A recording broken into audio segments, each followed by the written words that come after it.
Olá, bem-vindos. Esse é o projeto Alfabetização Emocional e Valores para a Vida. Esse projeto é um oferecimento da OCIP Zelar, Zilá Escandura, Lazer, Arte e Responsabilidade Social. E o módulo de hoje é o módulo Otimismo. Seja muito bem-vindo. Iniciando, a proposta pedagógica, didática e metodológica aqui apresentada tem por objetivo aumentar a felicidade e o bem-estar, estimulando o desenvolvimento de valores, habilidades e competências, com base na fundamentação teórica que organiza todo esse projeto.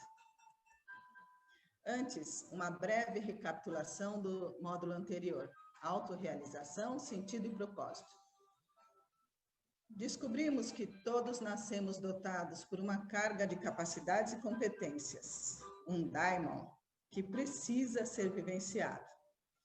Capacidades e competências também são necessidades, assim como os conhecimentos, e elas necessitam ser satisfeitas, serem colocadas em prática, e que seu uso é satisfatório e salutar, e seu desuso é irritante e frustrante. Então, para vivermos a nossa autorrealização, precisamos pôr em prática os nossos conhecimentos, as nossas capacidades e as nossas competências. Sentido. Descobrimos que sentidos são representações mentais que fazemos sobre o mundo e sobre as coisas que acontecem nele. E que as adversidades fazem parte da vida cotidiana de todos e de cada um de nós. E elas precisam ser dotadas de sentido para que elas sejam uma parte importante e construtiva da nossa realidade cotidiana.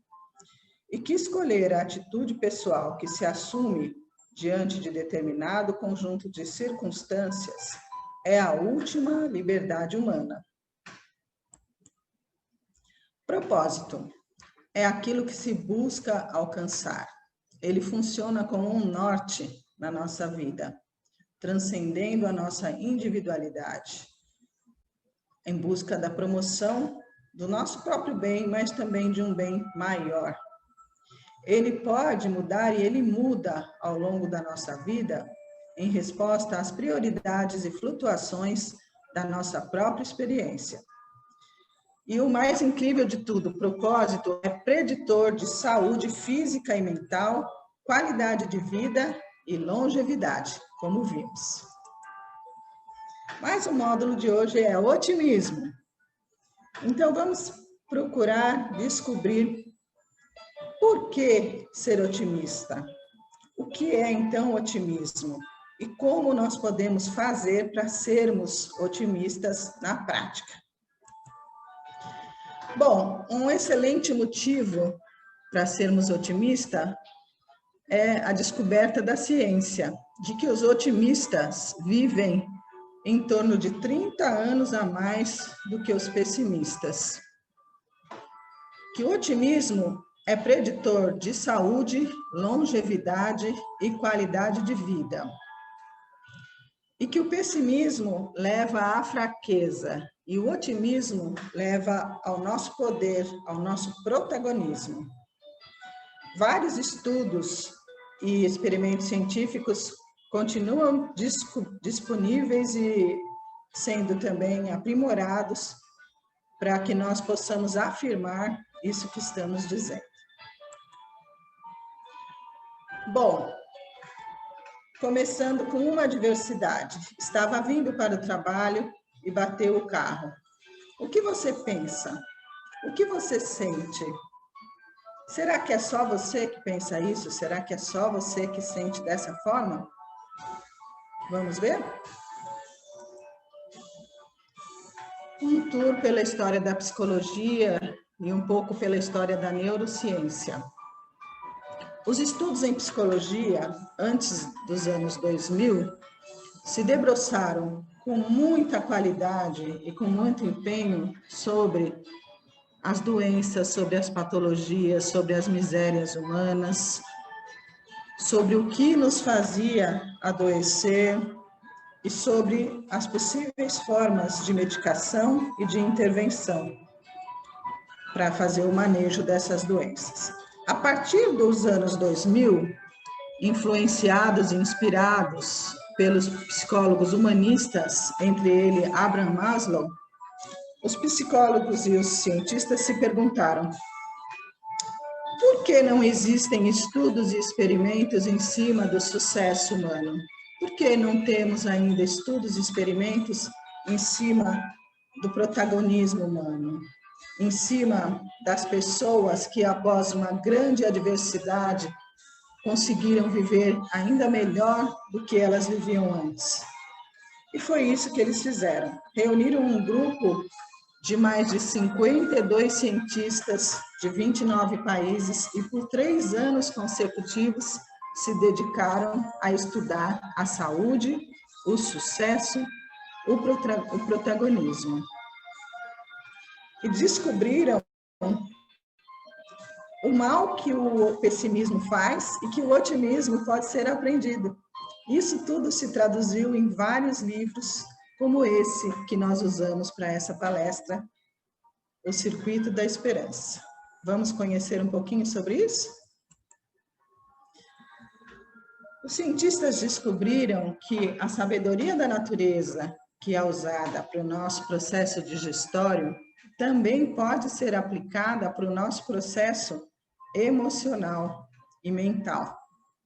Eles descobriram que o futuro não é determinado em absoluto pelo passado e pelo presente, mas de uma forma relativa, porque na medida em que nós metabolizamos a comida, o metabolismo da comida extrai os nutrientes que serão úteis no futuro e expele as toxinas para o intestino. Da mesma forma, nós podemos fazer, metabolizando as experiências passadas, extraindo delas e do nosso momento presente o que for de nutriente para ser útil para nós, para o nosso fortalecimento, para nossas escolhas, e esquecermos e deletarmos e excretarmos o resto. Isso é possível. Mas antes, a gente precisa parar um pouquinho para buscar se conhecer.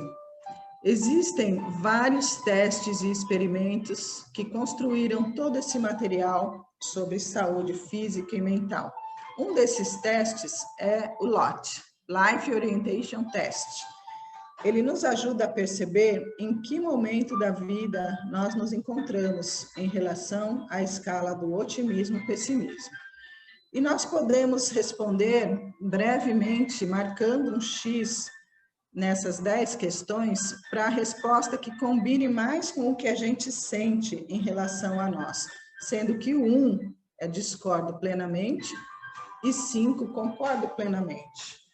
Feito isso, nós podemos fazer a soma, somando os itens positivos, 1, 4 e 10, invertendo os itens negativos 3, 7, 9, antes de somá-los aos itens positivos, como explica aqui na orientação, e aí nós vamos obter o nosso score. E com o nosso score na mão, nós vamos conseguir perceber no momento atual como é que nós estamos em relação ao otimismo e ao pessimismo. Então, se o nosso score foi entre 17 e 20, nós temos sido pessimistas. Se o nosso score foi entre 21 e 23, nós já estamos no baixo otimismo. Se o nosso score foi entre 24 e 26, esse seria o score ideal. Uma faixa de otimismo, que vai promover saúde, qualidade de vida e bem-estar. Mas, a partir do 27 em diante, precisa ligar o sinal de alerta, porque nós podemos estar vivendo o positivismo tóxico, que não é otimismo. Qual é, então, a diferença entre otimismo e positivismo tóxico? Bom, otimismo prevê oportunidade de protagonismo, oportunidade de escolha, de decisão, de encaminhamento. O positivismo tóxico prevê obrigação de ser feliz o tempo todo, Quem é que consegue isso? Quanta frustração e quanta dor isso pode nos trazer, interpretado dessa forma. O otimismo prevê aprender a atribuir a real dimensão às adversidades. O positivismo tóxico prevê sorrir o tempo todo. O otimismo prevê escolher conscientemente uma explicação mais saudável para as coisas que acontecem. O positivismo tóxico pode orientar que fingir que está tudo bem pode ser uma solução, e isso não é otimismo. E por fim, o otimismo prevê o exercício das 3 bênçãos, que é uma forma, um caminho que nós podemos começar a usar para identificar pequenas coisas boas e agradáveis que foram acontecendo durante o nosso dia a dia e atribuir valor a essas coisas, registrar essas coisas ao final do nosso dia e agradecer por elas. E o positivismo tóxico? Unicórnios coloridos, arco-íris, por si só, não fazem o serviço que o exercício das 3 bênçãos pode fazer por nós, se realizado sistematicamente, pelo menos ao longo de 2 meses. Vamos seguir? O circuito da esperança. Todo o conhecimento que esses cientistas produziram inicialmente a partir dos anos 2000 e que vem sendo revisitado, revisado, reformulado e ampliado até os dias de hoje, gerou a elaboração de vários livros. E esses 3 aqui, inclusive, estão presentes também na fundamentação teórica que orienta todo esse material.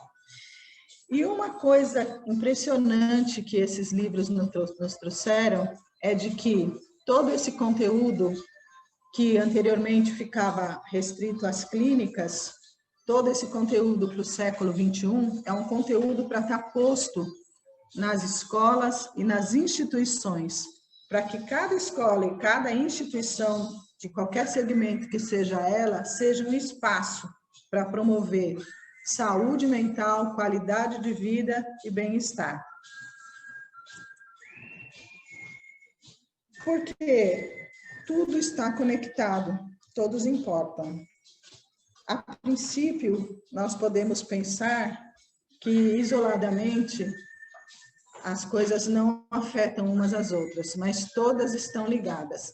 E as instituições e as escolas são o lugar onde as pessoas se encontram diariamente, e um lugar privilegiado para a gente usar esses conhecimentos da ciência. Por exemplo, a fórmula do 40, 50, 10. 50% da nossa capacidade cognitiva, mental e emocional, além da física, é de origem genética. 10% da nossa capacidade, das coisas que nós vivemos, estão atreladas a circunstâncias externas. E 40% são passíveis de mudança a partir de atividades intencionais que nós podemos nos propor a realizar. Quer sejam elas atividades físicas, prática da gratidão ativa, prática da atenção plena, sono de qualidade e estilo de vida, como eu resolvo e decido viver em cada segmento da minha vida. Essas descobertas geraram um desafio, o desafio PERMA 2051, ou seja, o desafio PERMA 51, que até 2051, 51% da população do mundo pode estar florescendo se nós investirmos em educação positiva e instituições positivas. E esse é um desafio lançado para todas as pessoas, para todas as pessoas que têm algum poder de condução, de gestão, algum terapeuta, político, educador, atores sociais de uma maneira geral, em prol de um objetivo comum, o florescimento da nossa humanidade. E esse objetivo é chamado PERMA, porque ele prevê que nós, nos envolvendo com esses 5 itens, nós podemos florescer nós mesmos e contribuir para o florescimento da nossa vida, do nosso lar, da nossa comunidade, do nosso local de trabalho e, consequentemente, do nosso planeta. Através da vivência de emoções positivas, de engajamento, da manutenção de relacionamentos positivos, de viver com significado e de se realizar dessa forma. E isso vai gerar um círculo virtuoso que vai promover mais emoções positivas, mais engajamento, mais relacionamentos positivos e assim por diante, formando uma espiral de sucesso e desenvolvimento gradativa. Mas como nós podemos ser otimistas? Bom, nós temos uma notícia. O desamparo foi aprendido. O desamparo é uma herança. Os cientistas descobriram que o desamparo é uma herança dos nossos ancestrais que precisaram, para sobreviver, escanear qualquer pequeno perigo que pudesse pôr em risco a sua vida e a sua sobrevivência, bem como dos seus. E esse funcionamento do nosso cérebro para garantir o escaneamento do perigo se transformou num circuito tão eficiente, que hoje nós chamamos de circuito do desamparo, que esse circuito construiu uma via neural de excelente funcionamento, que funciona até hoje com tamanha eficiência que nos faz ver cada pequeno acontecimento do dia desagradável, cada pequena ocorrência adversa como um perigo de vida, de modo automático. E isso tem sido responsável pelo acúmulo de tristeza, de depressão, e tem levado, inclusive, ao desenvolvimento de doenças degenerativas do sistema nervoso e, em casos mais graves, até ao suicídio. Por quê? Esse sistema se tornou tão eficiente que se tornou autodestrutivo. À medida em que nós deixamos o nosso sistema automático responsável por interpretar todas as adversidades, das pequenas às grandes, que acontecem no nosso dia a dia, como perigo de vida ou de morte, nós estamos vivendo um circuito neuroquímico de estresse, com liberação constante de cortisol e adrenalina. Vamos ver mais um pouquinho disso. Afinal, os cientistas descobriram que nós temos, de fato, uma estrutura no nosso cérebro que produz desesperança, que é esse circuito neuroquímico que liga o nosso cérebro reptiliano ao nosso sistema adrenal, promovendo descargas de cortisol e adrenalina o tempo todo quando nós nos mantemos distraídos no modo automático. E esse sistema, se mantendo dessa forma, é muito ruim, é muito danoso para o nosso organismo quimicamente. Ele é tão ruim para nós quanto se nós fumássemos de 2,5 maços a 3 maços de cigarro por dia, dado o nível de toxicidade que o pessimismo promove no nosso organismo. E ao mesmo tempo que os cientistas descobriram o circuito da desesperança, que é promovido automaticamente pelo nosso cérebro mais primitivo, nosso cérebro reptiliano, eles descobriram também o circuito do domínio e da esperança. Então, nós temos 2 circuitos, um circuito responsável pelo desamparo e um circuito responsável pelo domínio e pela esperança. O circuito responsável pelo domínio e pela esperança, os cientistas identificaram que ele fica bem aqui na frente, na nossa testa, atrás da nossa testa, no nosso córtex pré-frontal ventromedial. E ele é necessário em ratos e em seres humanos para produzir controle, domínio, competência e protagonismo. Ele, então, é chamado o circuito da esperança.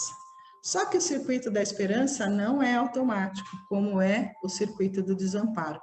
O circuito da esperança precisa ser desenvolvido através de exercícios práticos cotidianos.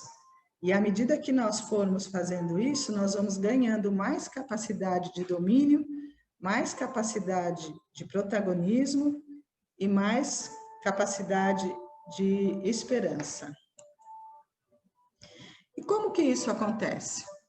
O pessimismo é um comportamento de autossabotagem, mas também é um comportamento de sobrevivência. Então, toda vez que a gente perceber que a gente está emitindo um pensamento pessimista sobre alguma coisa muito simples, muito pequena, a gente pode, imediatamente percebendo isso, interromper essa corrente de pensamentos e substituir os pensamentos pessimistas por pensamentos de melhor qualidade assim que eles ocorrem, para a gente começar a praticar o otimismo. E por que que isso é importante? Os cientistas descobriram, e esse conteúdo está bastante bem explicado nesse livro, A Biologia da Crença, de Bruce Lipton, que o nosso organismo trabalha em 2 movimentos, ou crescimento, nutrição, ou proteção, encolhimento e defesa. Ele não trabalha simultaneamente nos 2 modos ao mesmo tempo. Então, quando nós estamos em crescimento, nutrição, contemplação, nós estamos favorecendo a nossa saúde física, o nosso sistema imunológico, o nosso crescimento físico, a manutenção da saúde de cada uma das nossas células e a manutenção e o vigor, inclusive, do nosso cérebro, favorecendo a sua neuroplasticidade. Quando nós estamos no modo de defesa, no modo que é um modo automático, conduzido pelo nosso cérebro reptiliano, nós nos encolhemos e usamos toda a nossa energia para que nós possamos lutar ou fugir imediatamente daquela situação que nós estamos considerando estressante. E isso desguarnece, isso rouba energia de todo o resto do sistema. Então, nesse momento, está desguarnecido o nosso sistema imunológico, estão desguarnecidos todo o resto do nosso cérebro, está desguarnecido a nossa saúde celular, a nossa saúde a nível celular, porque sobreviver é mais importante do que viver com qualidade nesse momento, se esse for realmente um momento de vida ou de morte. Só que como o nosso estresse tem sido cotidiano e mais do que isso, minuto a minuto, nós temos vivido no modo proteção quase que 100% do nosso tempo, favorecendo constantemente as descargas de cortisol e adrenalina no nosso sistema, a acidificação desse sistema, a degeneração do sistema e o favorecimento do aparecimento de doenças físicas, mentais e emocionais, porque é um sistema constantemente em modo de proteção, é um sistema fragilizado. Esse modo deveria ser alternado com o modo de crescimento, para termos uma vida mais saudável.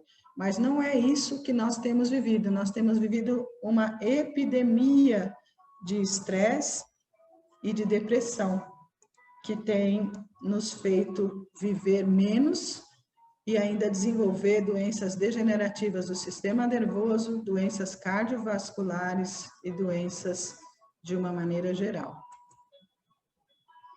Então, essa descoberta científica passou o protagonismo para nossas mãos. Não é mais o destino, não é mais a sorte ou o azar que é responsável pela nossa qualidade de vida, pelo nosso progresso, pela manutenção da nossa saúde. Porque à medida que um comportamento pré-programado entra em ação, a mente pode interrompê-lo e criar uma nova resposta para aquele estímulo. Isso nos dá livre-arbítrio e mostra que nós não somos meras vítimas da nossa programação ou da nossa genética, porque a programação subconsciente assume o controle para garantir pelo menos uma sobrevida toda vez que a mente consciente se distrai. Então, mais uma vez, o cérebro tentando nos ajudar. Quando a gente se distrai, quando a gente entra no famoso piloto automático, o cérebro quer garantir pelo menos alguma possibilidade de vida. E cabe a nós fortalecermos o nosso circuito da esperança, tanto quanto o nosso circuito do desamparo já é forte. Aqui vem a Mafalda para ilustrar um pouco esse conteúdo. Conhece-te a ti mesmo.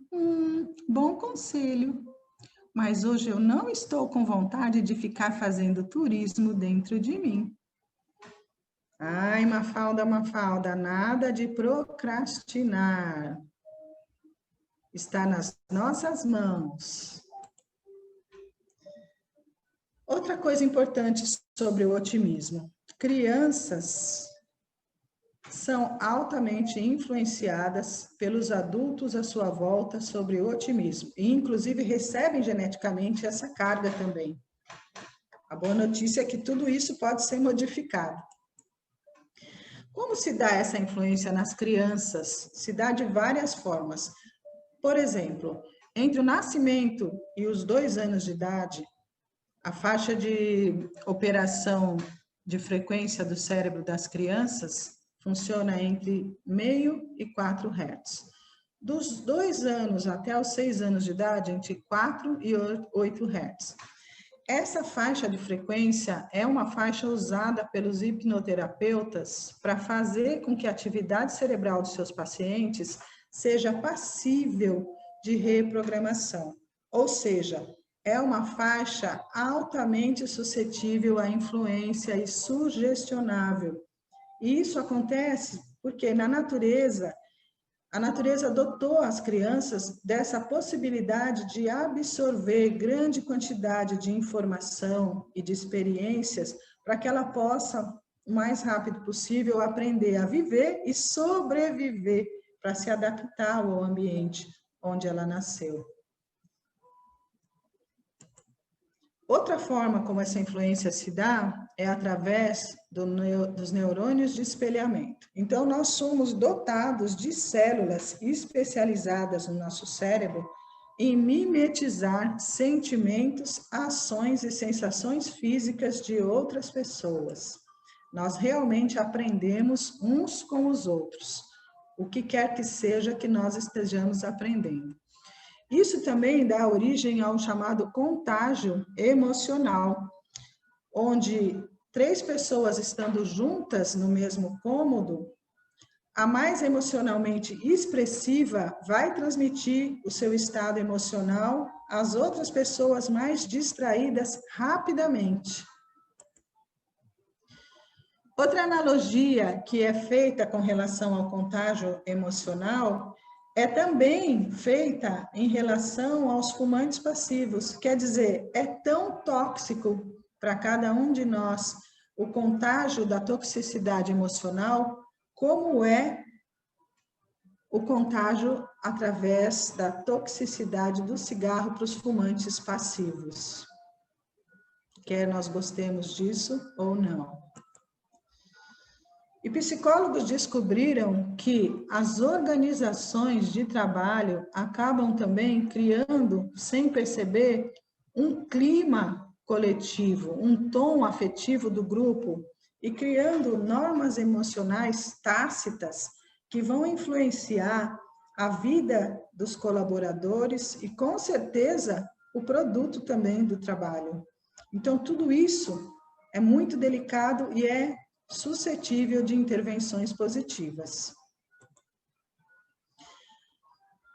Bom, como a gente pode, então, intervir no modo automático do nosso sistema reptiliano, do nosso sistema do desamparo e começar a trabalhar ou continuar trabalhando o nosso sistema da esperança, o Hope Circuit? Nós entendemos que o nosso sistema do desamparo assume o controle automático, transformando a adversidade rapidamente numa consequência negativa, automaticamente, toda vez que nós estamos distraídos, que nós estamos no piloto automático. Então, cabe a nós a intenção de perceber as adversidades e desejar atribuir uma opinião àquela adversidade, uma opinião sensata, uma opinião sincera, mas que possa ser uma opinião mais saudável para que venhamos a ter uma consequência mais saudável daquele evento e também a oportunidade de usar de alguma maneira construtiva e positiva aquela adversidade. Porque tudo o que acontece tem o potencial de transformar, tem o potencial de finalizar alguma etapa, tem o potencial de criar outras possibilidades, de abrir outros caminhos, e isso a gente só consegue quando a gente está aberto a investigar as adversidades com mais serenidade através do nosso circuito da esperança. Portanto, qualquer adversidade como aquela que a gente colocou lá no começo, que ninguém gostaria, ela tem o potencial de nos favorecer algum tipo de crescimento. Ao mesmo tempo, o pessimismo, que seria a opinião automaticamente negativa, que vai trazer uma consequência bastante negativa, ele é esse modo automático que a gente não deve mais aceitar.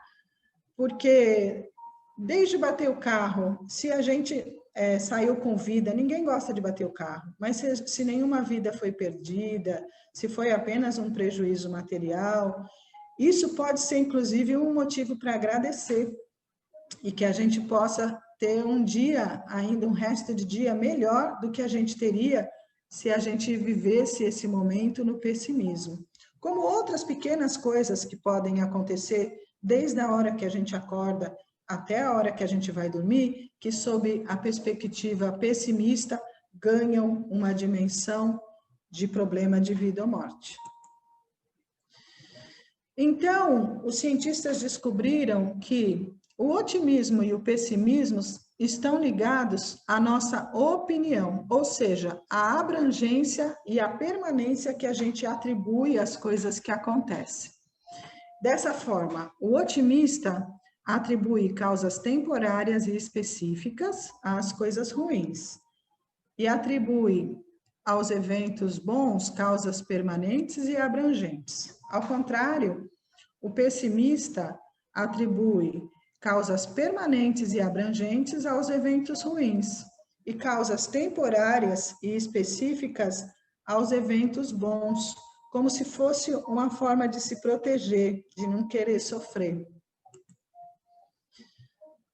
Portanto, a nossa opinião é de fundamental importância para que a gente passe a sair do modo automático e passe a ter consequências mais positivas em cada uma das adversidades que acontecem no nosso dia a dia.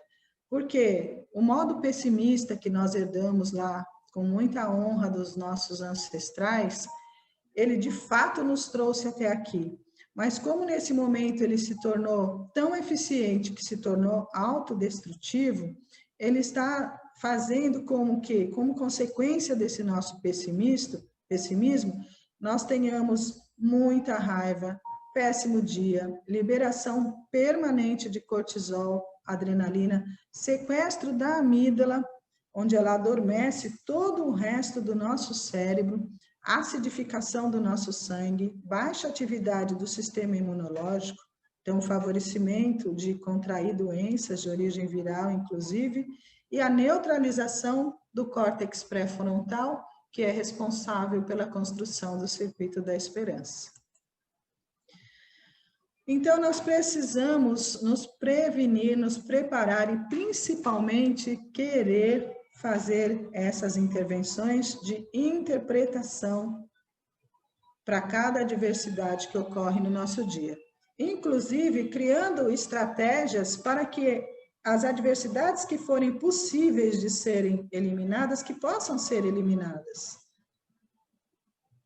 Como é o caso do despertador, como é o caso de alguma desavença de casal, como é o caso da relação de trabalho ou com gestores ou com o cliente, Tudo isso tem potencial para nos trazer alguma informação e alguma oportunidade de desenvolvimento, de crescimento, de mudança. Esse é um dos experimentos mais famosos a respeito dos efeitos do otimismo. É um experimento que continua disponível e ele é um marco nos estudos do otimismo ainda antes da época de 2000. Foi um experimento que foi levado a cabo durante mais de 75 anos, onde 180 freiras de um convento concordaram em fazer parte do experimento, cedendo os seus diários, os seus registros, inclusive os seus cérebros, para análise da ciência. E esse experimento trouxe alguns dados muito importantes e significativos a respeito do valor e do potencial transformador da neuroplasticidade do cérebro que o otimismo tem.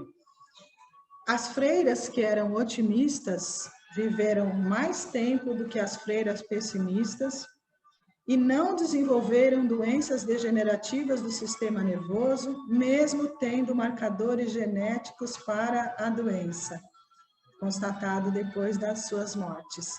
E as freiras que eram pessimistas no seu modo de falar, no seu modo de agir, nos seus registros, viveram menos tempo, praticamente de 20 a 30 anos a menos, e desenvolveram doenças degenerativas do sistema nervoso, algumas delas. Então, esse experimento é realmente um marco na história das possibilidades do Circuito da Esperança, das possibilidades reais que o Circuito da Esperança pode promover nas nossas vidas. Eu tenho uma pergunta para você. Por que as zebras não têm úlceras? Bom, esse é o título de um livro, mas que nos traz uma grande lição. A maioria dos animais da natureza, eles têm uma relação instintiva no mecanismo de luta ou fuga, ou seja, eles fazem o que precisa ser feito. E não exatamente o que seria bonitinho, o que a outra pessoa gostaria, o que a sociedade espera. Isso é bem direto, né? Eles vivem de maneira real. Se eles sentem fome, eles vão caçar. Se eles pressentem o perigo, e existe um perigo real, eles correm ou lutam. Então, eles fazem tudo o que precisa ser feito no momento presente.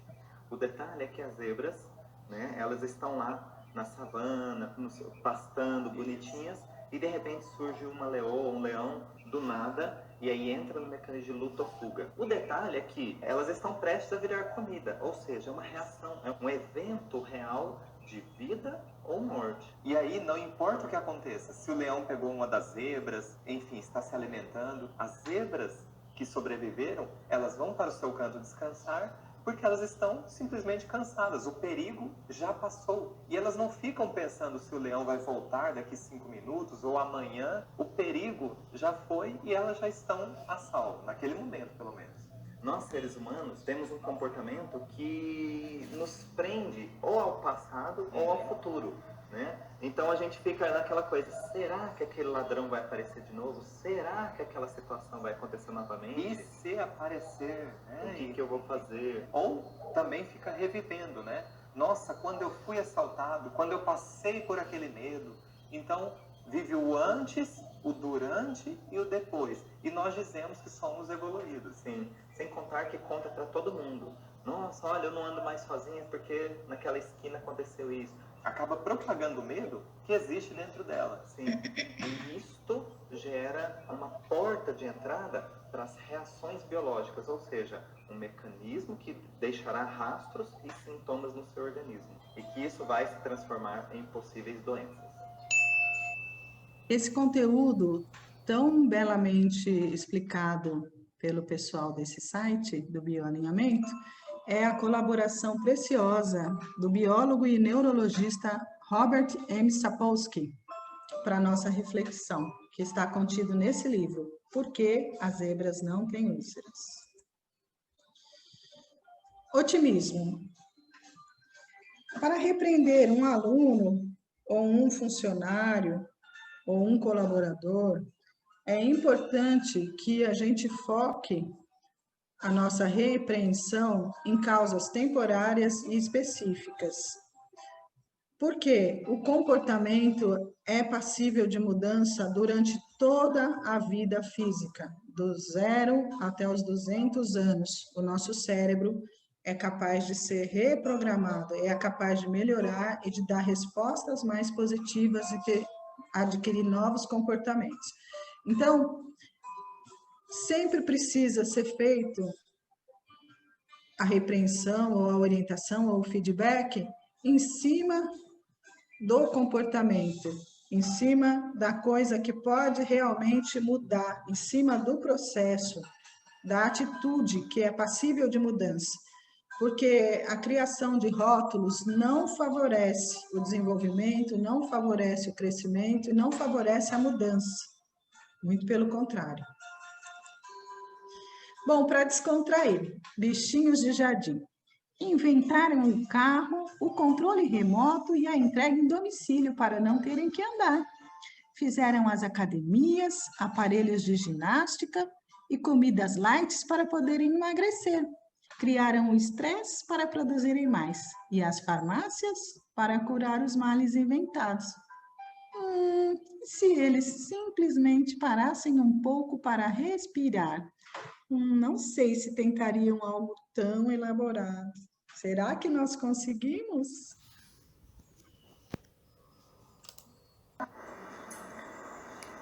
Olá, essa é a caixa presente do Leão Zen. É a caixa que contém todas as informações que você pode usar para praticar a meditação em casa com seus familiares. Ela foi feita com muito carinho por todos os educadores da escola, a partir do projeto Selar Gaia Mais Valores. Ela contém um DVD com vários arquivos explicativos do projeto que vão ajudar você a se lembrar do que é importante na hora da sua prática. Ela contém o PIN, que é um recurso que nós usamos aqui para trabalhar com grandes grupos, e a partir dele a nossa meditação começa. Ela contém a garrafinha que representa a mente agitada e a mente calma. A nossa mente em desequilíbrio se agita. A nossa mente com a respiração consciente se acalma. E aí ela consegue pensar, produzir, aprender, conversar, se relacionar. Esse é um recurso também que a gente usa. E a nossa caixinha contém também um saquinho com os cards dos personagens.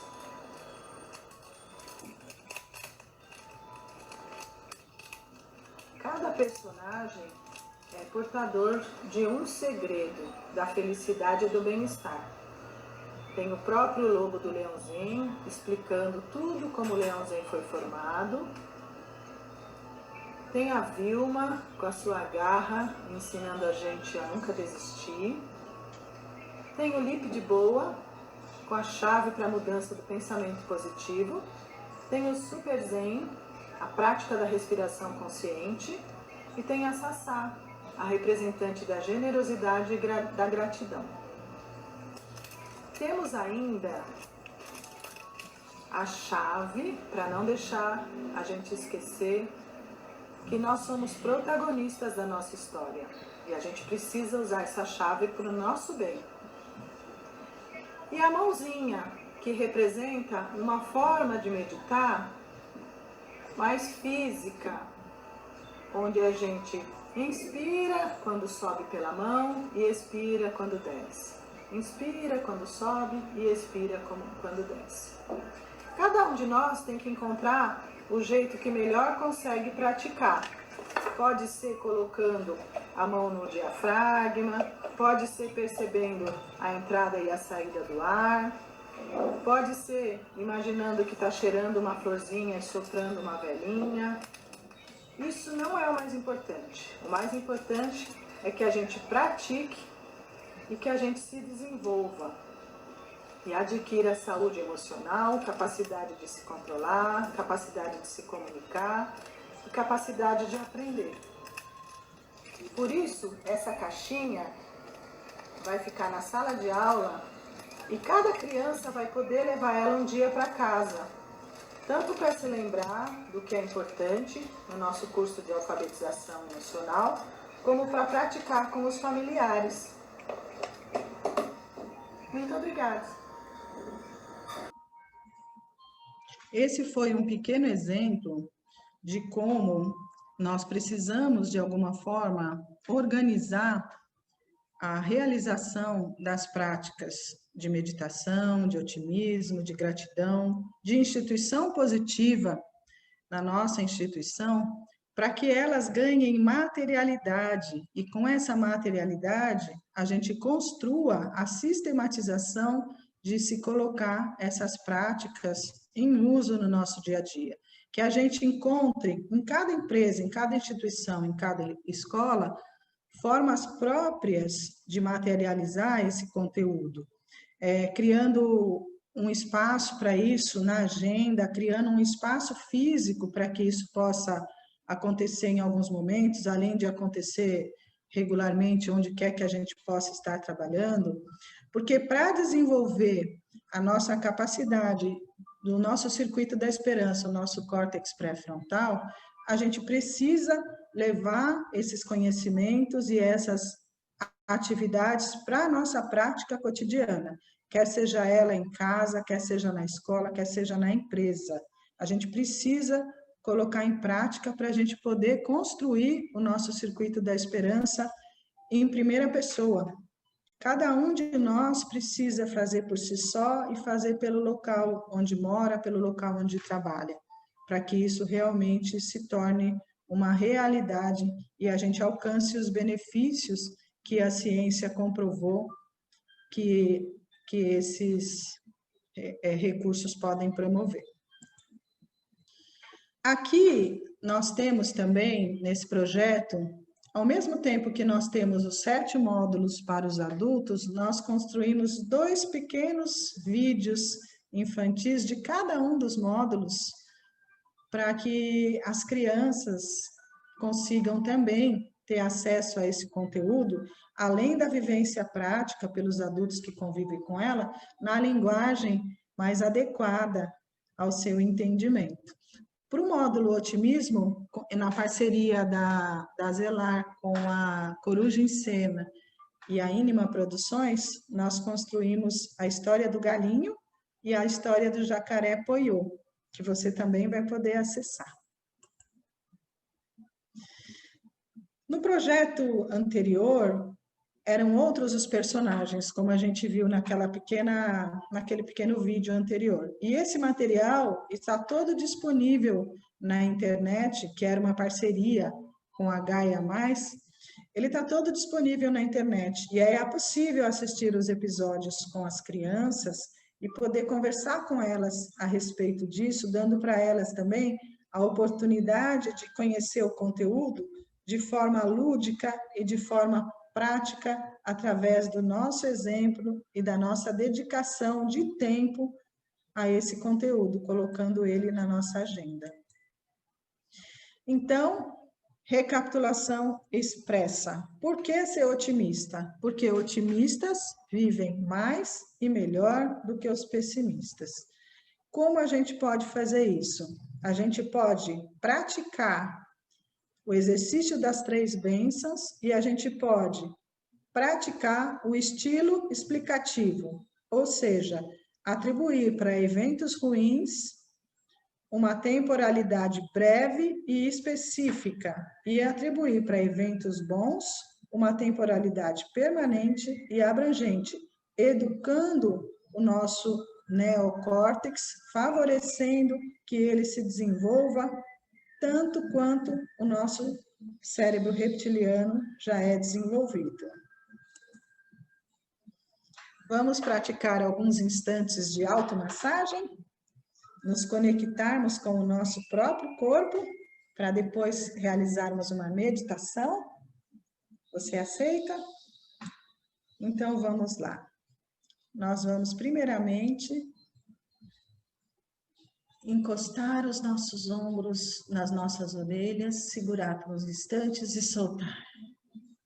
Mais uma vez, aproximar os ombros das orelhas e soltar. Nós vamos agora lentamente deitar a nossa cabeça para frente, como se o nosso queixo pudesse encostar no nosso peito, alongando a nossa cervical. Segurando por alguns instantes, voltando para a posição original. Muito lentamente, mais uma vez, alongando a nossa cervical, como se o nosso queixo pudesse encostar no nosso peito. Voltando à posição original. Agora nós podemos lentamente levar a nossa orelha direita em direção ao nosso ombro direito, favorecendo o alongamento da lateral do pescoço. Nós voltamos para a posição original lentamente, para que a gente não se machuque. E vamos agora levar a nossa orelha em direção ao nosso ombro esquerdo, lentamente alongando a face contrária do nosso pescoço. Voltando lentamente para a posição original, nós podemos ainda deitar a nossa cabeça como se nós fôssemos olhar para o céu, alongando por alguns instantes delicadamente a nossa garganta, voltando à posição original lentamente. Nós podemos entrelaçar os dedos da mão e inverter e alongar os nossos braços acima da cabeça, fazendo pequenos movimentos giratórios com os braços alongados, entrelaçados. E por fim, nós vamos soltando os braços e voltando à posição original que estávamos antes de começar a automassagem. Muito bom! Seguimos. Vamos praticar atenção ao presente? Como nós descobrimos, a prática da atenção ao presente, tanto a formal, que é através da meditação, como a informal, que é procurando viver os momentos com muita atenção, como a prática do otimismo e da gratidão, elas atuam no nosso córtex pré-frontal, favorecendo o circuito da esperança. Mas são as práticas que atuam, não as informações. As informações são importantes, mas elas só vão trazer o benefício que elas podem quando elas estão aplicadas na prática. Nós podemos prestar atenção a absolutamente qualquer coisa e precisamos aprender a fazer isso. Qualquer coisa que estivermos fazendo precisa receber o nosso respeito em forma de atenção. E uma das formas de praticar essa atenção de maneira formal é através da prestar atenção à respiração, que pode ser ancorada no movimento do diafragma, numa contagem que vai substituir os planejamentos ou as ruminações, na sensação que o ar provoca quando ele entra no nariz mais fresquinho, quando ele sai mais quentinho, ou mesmo numa palavra que seja ela expandindo, contraindo. Qualquer forma que a gente tenha para nos ajudar a praticar, a gente pode usar. A prática também pode ser feita de maneira conduzida, como eu vou propor no próximo slide. Mas isso é mais um recurso, porque nós não precisamos de nada além da nossa própria respiração e da nossa própria atenção às atividades e às interações que realizamos no dia a dia para praticar a meditação. Mas todo o auxílio que a gente puder ter para colocar isso em prática é precioso.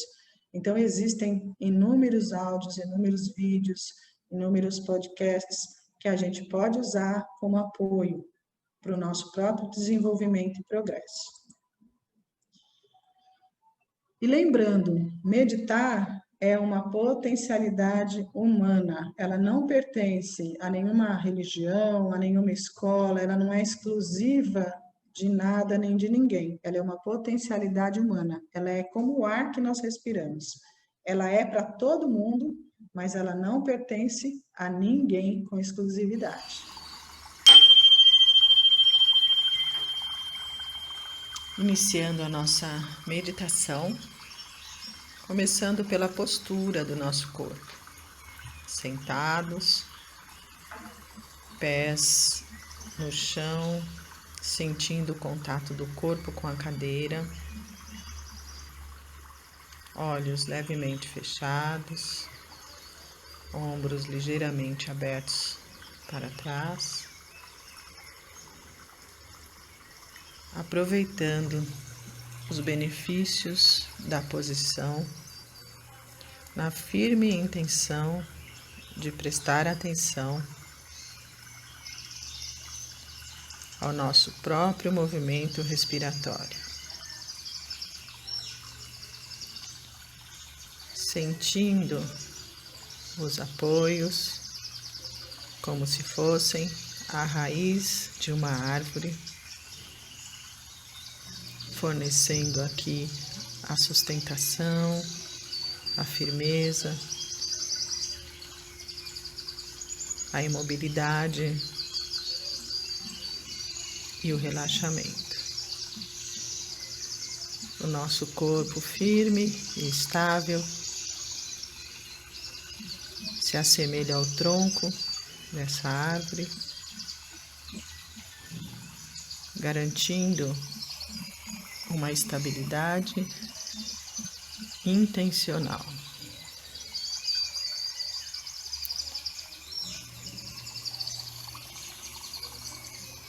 E a nossa atenção se assemelha à copa dessa árvore, para cima, buscando ao céu, aberta e receptiva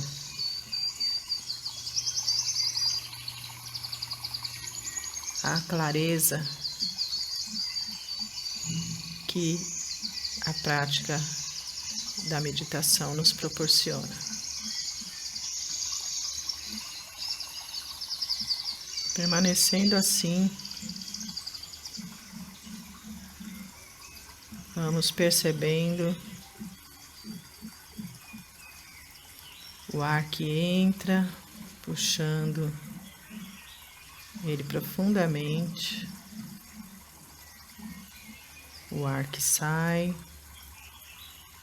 o calor que provoca nas narinas, o movimento do diafragma.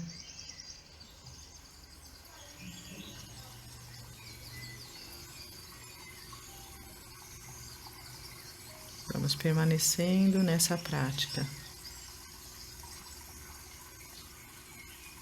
Inspirando com atenção,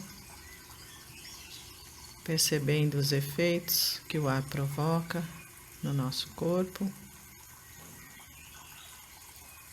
Expirando.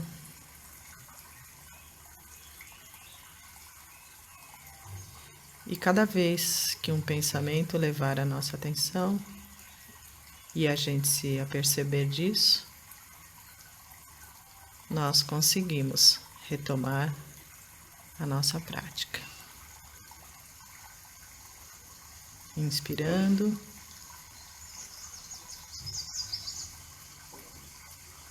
Expirando.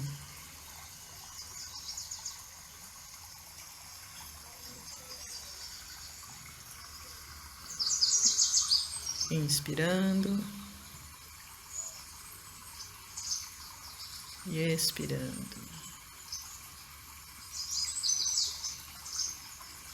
Permaneça assim por mais alguns segundos.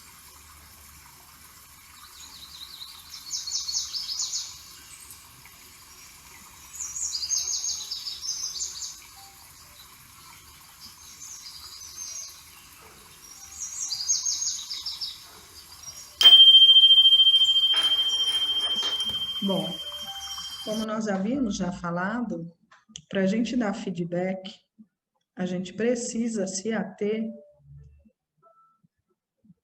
ao processo. Então, é importante que a gente respeite algumas estratégias, onde a gente vai dizer o nome da pessoa, tanto para elogiar como para sugerir um novo comportamento, onde a gente pode dizer o nome da pessoa, como a gente se sentiu, e um elogio descritivo do processo, para que a gente mantenha uma mentalidade de crescimento e a gente dá os parabéns. Se possível, com um leve toque no ombro ou não, em tempos de mudança.